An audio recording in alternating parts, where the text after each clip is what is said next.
The Driller's flamethrower in Deep Rock Galactic is like doing basic math, and the Cryo Cannon is like doing some advanced level calculus. The Cryo Cannon is just such a difficult weapon to use well, especially when playing solo, because it's more of a utility weapon rather than something that will kill swarms of enemies with. The hot efficiency of the flamethrower is just too good at killing enemies.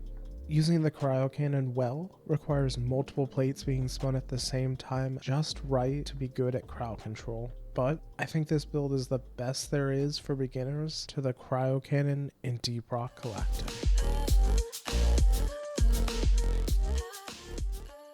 Hi guys, I'm Legionless, and this channel is about helping you enjoy your games more. If you want to enjoy your games more, subscribe to the channel and like this video to help me out. When I first started playing Deep Rock Galactic, I really loved the Cryo Cannon a lot more than the flamethrower. I thought it was just so cool, literally to freeze enemies and then shatter them while they were frozen. But the more I played with the Cryo Cannon, the less I loved it. Part of that was because I think the Cryo Cannon could use some tweaks, but most of it was because I just wasn't using the right build. With this build, my goal was to make the Cryo Cannon feel as good to use as possible, meaning it needed to feel like that perfect pair of worn-in jeans, but also be able to get the job done when you need it to. It doesn't need to be really strong at damage, which the Cryo Cannon just isn't known for anyways, but it needed to be something that I could take into any mission, have a good time, and never feel like I wasn't doing my part on the team.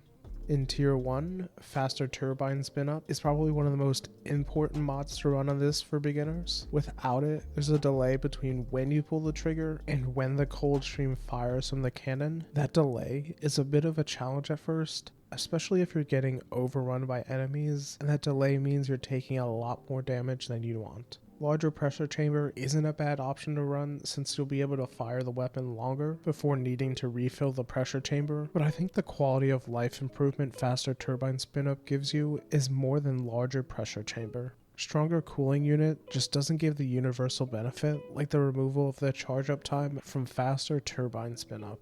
In Tier 2, larger reserve tank gives an additional 50 ammo. Ammo efficiency and ammo reserves are two huge weaknesses for the Cryo Cannon. So often, I was running completely out of ammo, especially at the worst possible times to run out of ammo. So increasing the total ammo is really nice. Overclocked ejection turbine increases the reach of the cold stream by 5 meters, which is a really good option if you think you can manage 50 less ammo without larger reserve tank and you want to freeze things from farther away. But ammo is already a problem on the Cryo Cannon, so you may find yourself regretting not taking the extra ammo. In Tier 3, increased flow volume is just too good. You'll freeze enemies faster and do more damage, even if that damage isn't much. The important thing to do is to freeze enemies as quickly as possible so you can follow up with your secondary or maybe your throwing axes to kill them quickly before they unfreeze. You can use the Sabata, where each bullet does 300% more damage on frozen enemies. You could also use the experimental plasma charger with the plasma burn mod. When a frozen enemy takes fire damage or an enemy on fire takes cold damage, thermal shock occurs.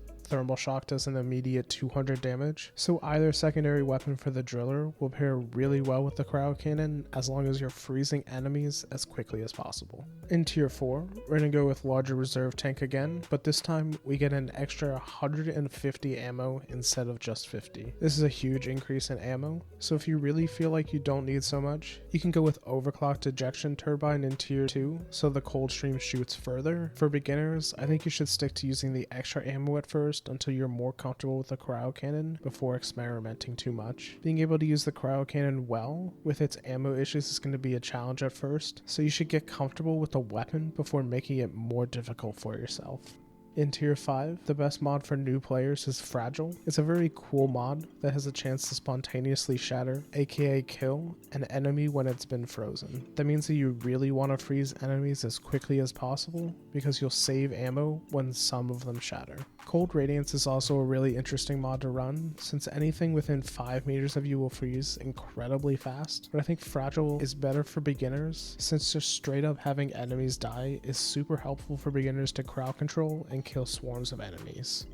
To make the Cryo Cannon work really well for you, you need to think about how to help your team most. It's sort of like playing a support class because you're setting up enemies for your team to easily come in and finish them off. You see me just focus on freezing as many enemies as possible by freezing a group and moving to the next group and the next group until everything is frozen. While I'm doing this, my team's shooting at the enemies and myself freezing them just because this well-oiled machine with a single focused goal on killing everything trying to kill us. If you want to enjoy your games more, subscribe to the channel and like this video to help me out. Share this video with others to help them enjoy their games more, and join the Discord where we're talking about the builds and weapons we love to use. Thanks for watching.